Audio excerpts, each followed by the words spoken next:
to my channel. It's been a while, right? Thank you for sticking with me. Thank you for not leaving me. Thank you for staying here with me, even though recently it's been really busy for me. I haven't really put out a video the way I normally would. If you're new to this channel, thank you for stopping by. To my returning subscribers, thank you. On this channel, we talk about life in the UK generally.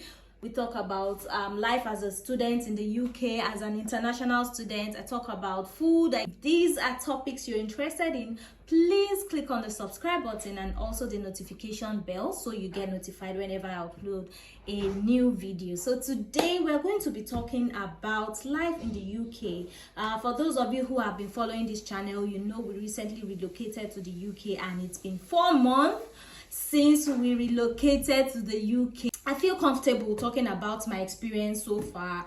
I would like to talk about the pros and cons of relocating. You know, you have to leave everything you had going on for you back home and coming here to start your life all over, basically from the scratch. So I'll be talking about my experience so far as a student and also as a wife and as a mom here in the UK.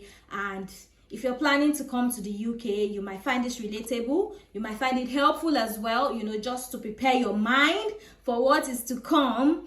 And also, if you're also here in the UK experiencing the same thing, let me know in the comment section. I mean, let's interact. So first of all, do we have regrets?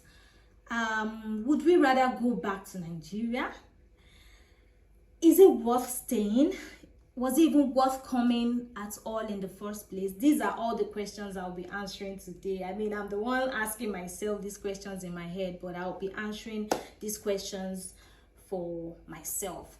Okay, so first of all, what are the pros of relocating here? I'll mention few things, you know, that I feel are the pros of living here outside Nigeria. To mention security. That is guaranteed here, which is not so guaranteed in my home country. You know, you can walk the streets, although God is our security. God is the one securing everybody, regardless of where you are, whether in Nigeria or in Ghana or in America or UK, you know. But at least to an extent you kind of have some peace of mind. You know, you're not scared of being in your house and being robbed. You're not scared of walking on the streets and being kidnapped. You know, you're not afraid of traveling on the highway and you're scared of your car being hijacked or anything like that. There's just a level of security to an extent. We have stable electricity, of course. If no matter how rich you are in Nigeria, no matter how wealthy, no matter how much you can afford solar energy or petrol or diesel to fuel your generator, whatever it is, I mean, somehow it will still affect your pocket. It will still affect your business, you know, the unstable electricity. But here, coming here, you have a stable electricity. You can always charge your phone whenever you wake up in the night. You can always do whatever you want to do with electricity. So that is one of the pros of living here. The thing I would like to talk about that is really good here is good roads. They have good roads, of course. They have basic infrastructures, you know, and also, yeah, good roads. If that's enough thing I would like to talk about that is really good, which is worth coming, is also education. If you have kids, I mean, it's I don't know, is the education system here really better? But well, if you ask me, I think it is, and that is also worth coming here for. Better educational system, of course, and of course better living environment generally. You know, there's just this peace, there's just this calm, this serenity that comes with living here. You know, it's just a better living environment generally. And also another thing that I feel is one of the pros of coming here is also the fact that you can plan your life. You know how much you're going to earn at the end of the week or at the end of the month. You know, some Some organizations pay wages, some pay salaries. You know how much you're gonna earn. You know how to plan your life, because you know the rent is fixed, is monthly, so you know how much you're earning, you know how much goes on rent, you know how much goes on what, you know, electricity and whatnot. You know, after removing all these things, all these bills, you know how much is left and how to plan your life. So basically the thing is, you can buy bus tickets. You know, when you get your wages or salaries, you can basically plan your life by buying a month's tickets, bus tickets I mean, and you can pay your rent for the month. You can pay for electricity for the month. You know that, okay, transportation is taken care of, rent is taken care of, also your other bills have been taken care of, you know. So for the month, you know, you can shop for groceries as well. So basically you can plan your life. So whatever you're left with, okay, you can now know, okay, this is how much I'm saving for the month. So basically it's just a better environment when it comes to saving and planning. You can plan your life better here. You know how much you're putting into what and how much is left and how much you're saving. So it's just basically gives you a better saving culture here. So that's another pro. So lastly, another thing I want to talk about is their health sector. Even though I have a little bit of problem with and I'll come to that later when I'm listing the cons. I'll talk about this health sector. But the thing is, no matter how long it takes to get an attention, to get the doctor's attention, be guaranteed of proper diagnosis or proper, you know, just basically better health care here. So that's it about the pros. So the cons. First of all, I'll mention the kind of jobs we do here. When you come in newly, you have to just pick up any type of job, you know, just to get that stability, you know, coming from where you're coming from, regardless of your status back home, you know, as a manager somewhere, as a marketing executive somewhere, as a head of something, you know, regardless of who you were back home in Nigeria, you get in here. So because you want to settle in fast, because you want to start cashing out and, you know, settling all those bills, you know, you will have to pick up any type of job. And mostly these jobs are menial jobs. I'm talking about factory jobs, restaurant jobs. You could be a kitchen assistant, you know, just menial jobs. You could be a cleaner, you know. But because here there's no, I mean, this place is basically a leveler. They don't want to know who you are, where you are coming from. They don't look down on anybody. That term that they say there's dignity in labor, it really applies to this place, because they believe that your hard work will earn you money, and once you're working, you will of course earn money. So they don't really discriminate or look down on people doing certain jobs. You know, if you're a cleaner or a manager, they don't care. It doesn't matter here, you know. But you know, mentally it might want to affect a lot of us, you know, coming back, looking back to where you're coming from based on the status. Somehow it will hit, you know. Sometimes you might have to sit down in your quiet corner and reminisce and think about, oh, I was this, where I was coming from, imagine I'm now here doing this. Somehow it will get to you. Let's not even deceive ourselves. It will get to you, but you just have to shake it off and say, okay, you know, it is what it is. It is the reality. If you don't want to go back home, you just have to face that reality and pick up these jobs and get them done and get paid. You know, the end goal is to get paid at the end of the day, right? To get money, to get cash. You know, you can be working as a cleaner and earning almost the same thing as a manager. So it really doesn't matter what you do, as long as you're getting paid. So for those of you coming, prepare your minds to do any type of job available, because those jobs are the ones that are mostly available. You know, they are always available. Please, my brothers and sisters that are coming, please prepare your mind to pick up any type of job, as long as it is legit, as long as it is, you know, it pays your bills. You know, you have to get those bills paid fast as soon as you get in. So please don't mind, don't dwell too much on who you were back home, and always have it at the back of your mind that these jobs are temporary. You know, you won't be a cleaner for for more than 6 months. You won't be a cleaner for more than a year. You won't be a kitchen assistant for up to a year. So they are only temporary. So please just pick up these jobs and get those bills paid fast. Okay, so this is another cons that I would like to talk about. We pick up menial jobs and do them because we have to get the bills running. Another thing I would like to talk about on this Japa journey, that IHS fee that we paid, that some of us paid 2 years for each member of the family. You imagine paying that much money, and then getting here, you are being told that money is just for consultation. By consultation, I mean it's just to see the doctor. It doesn't cover your prescriptions, it doesn't cover surgery, it doesn't cover anything. It's just that few minutes you have one-on-one with the doctor, just to check what happened, ask you what is wrong with you. Okay, then you run a test, and then that's it. And then once they prescribe some drugs, you have to pay for them. That's it. You're just paying to see the doctor. That is what that IHS fee is for. Because I expected so much. I wasn't really informed.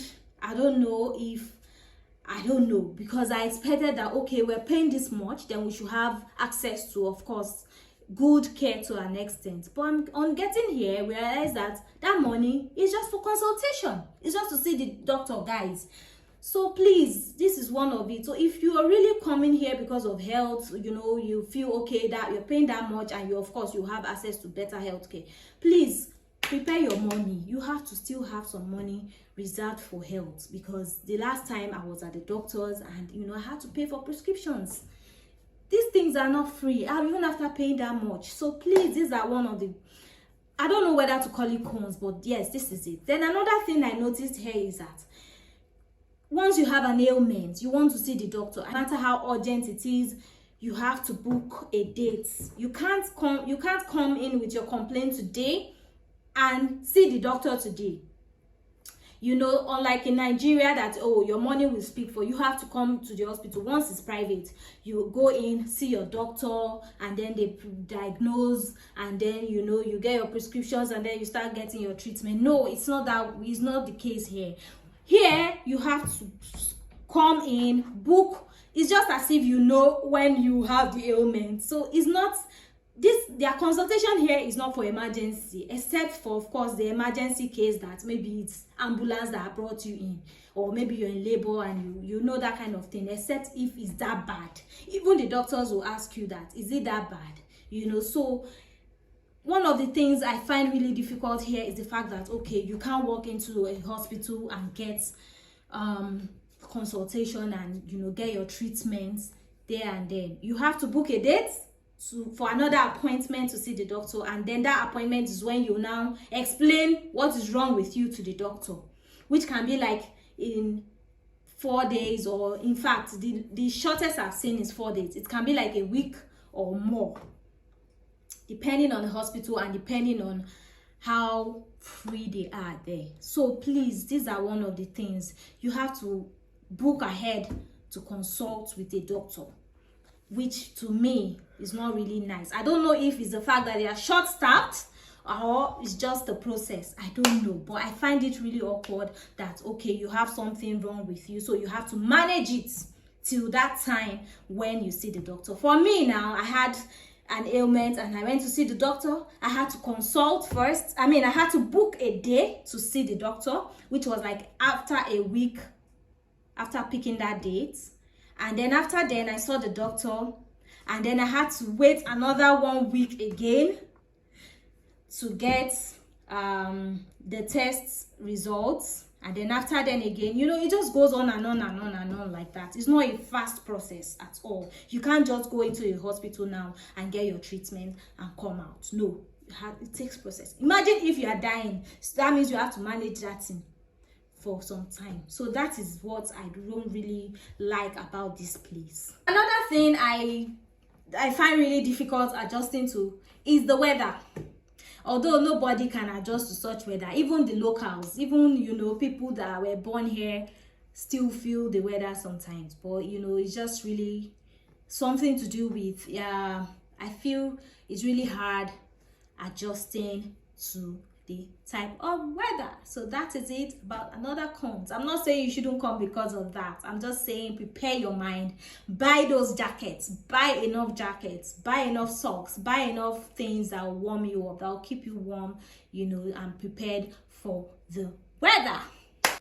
So another thing that I find really difficult, I don't know if it's difficult or difficult, is multitasking. Because here, who else has noticed this, that their 24 hours here is not the normal 24 hours? The way time runs here in the UK is not normal. Like, it's not the regular 24 hours we are used to. Or maybe it's the fact that we have a lot to do within 24 hours, so there's this pressure, and so time is not enough. You know that song that they say, time na money, oh, time na money. It really fits into this country, this UK, because you have to treat your time very special now. If you've not been doing that before, you have to manage your time well here, because here you have to multitask. It's really hard, but we have to adjust. If you're a father, if you're a mother, and you have kids, you have to create time to pick them up from school. A childminder will not do that for you. Your friend will not do that for you. Back home in Nigeria, these schools have spoiled us so much that there are school buses. You can send your driver to pick up your children from school, or do something if you're busy. Just the school bus will just come and drop your children at your domot. But it's not the case here. There are no school buses here. There is no driver. There's nobody to send around here. So you have to be the one to do these things by yourself. So imagine having to do these things. Go in the morning, pick up your child. In the afternoon again, you go back. You are going to work. You're going to school. Within 24 hours, there's just so much to do. So that is it. Adjusting is really hard. But at the end of the day, these things are only temporary, right?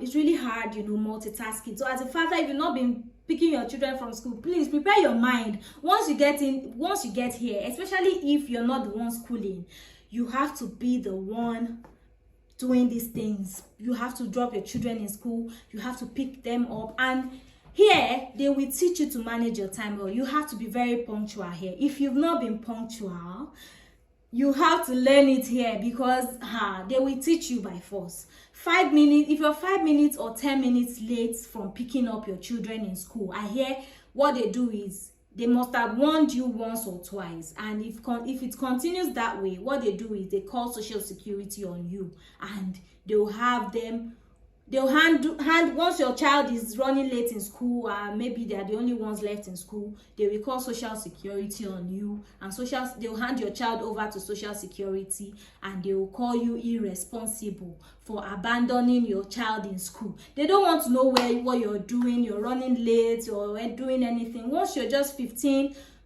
what am I even saying, 15 minutes, 5 or 10 minutes late, you're already late, and they'll see you as irresponsible for leaving your child in school. They don't want to know if you were caught up in traffic or caught up somewhere, or you were not able to meet up. Or if you're running late and you're going to be late, just call them up and say, okay, this is what is happening. But they don't want to know. If it continues like that for 5-6 times, they will call up social security on you. And what those ones do is that they will collect your child from you, because they will assume that you are irresponsible, because they don't joke with children here. So once they see that you are irresponsible, they will collect your children from you. So it will help you. So it really helps, these cultures, because we're really spoiled back in Nigeria. So all these cultures really help us a lot, to be punctual, to be responsible. We're not saying we're not responsible, but to be more responsible, to know how to manage our time well. That thing, African time, it doesn't work here. Once school closes, if they say school close time is 3 o'clock or 3:05, you must have been in the school premises by 3, so that by 3:05 you're picking up your child. In fact, when you even get to the school, you see other parents hanging around, because they don't want social security to carry their children away. So please, I like the fact that this country really shapes us. It helps us to keep to time more, to be more responsible, and of course to manage our time very, very well. I hear my friends talk about that. I've also experienced somehow, even though I came with my family. Imagine if me as a family woman is complaining that this country is if you haven't seen my previous videos, please I'm begging, go and watch it, where we're complaining about the distance that is being created in this country, you know, due to the fact that we work different shifts, and you know, we're just apart, and is making us drift apart as a family. So imagine if, as a family woman, I am complaining that I am we're apart, you know, this country is drifting us apart. Now imagine single people, you know. So I have friends that are single and are really lonely, because what this country does to you is it makes you even more lonely than you ever were. So that it just does this thing to you, because it's very boring here. It's just from work to school, back to your room, you know, and school work.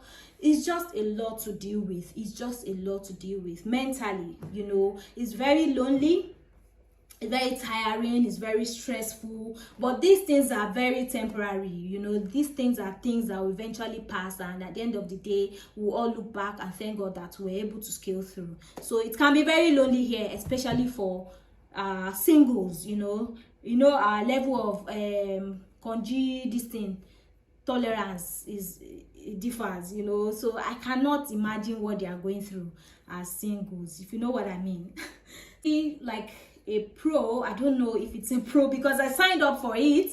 We knew what we were coming into, but it's really affecting every other activity. So I can say it's really stressful. Schools should do better, you know, with timetables. Give us more flexible timetables. It's really not nice. You have to go to school as a master's student Monday, Tuesday, Wednesday, Thursday, Friday. Haba. What is the masters for? How is it masters? What are undergraduates? If you're undergraduates, go to school Monday to through Thursday and Friday. So why should we also do the same? So it's really stressful having to go through school work back to back. You know, you have to do assignments that are like 3,000 words, and the submission time is just almost the same time, you know, for all the courses. You know, if you're having to submit 2,500 words assignments, and you're submitting about 4 of that all in January, imagine the kind of pressure you have to go through.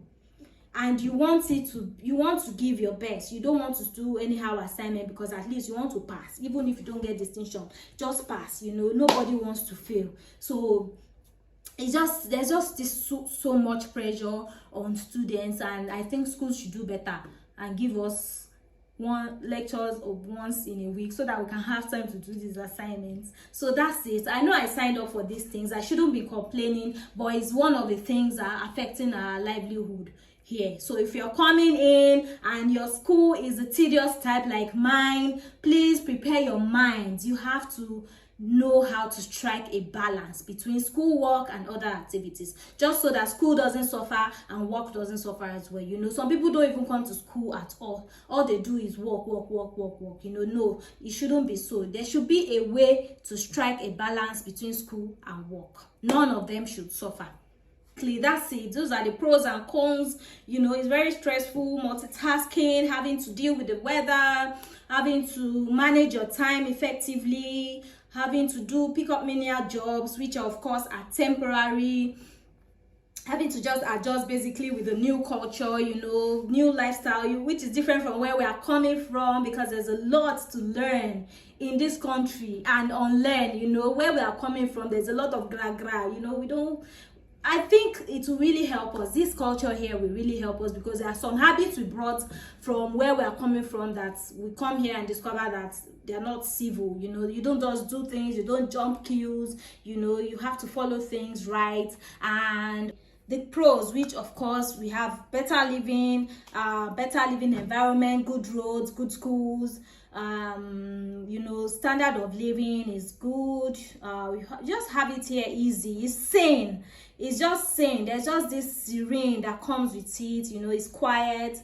It's just generally it's just sane, and the electricity is good.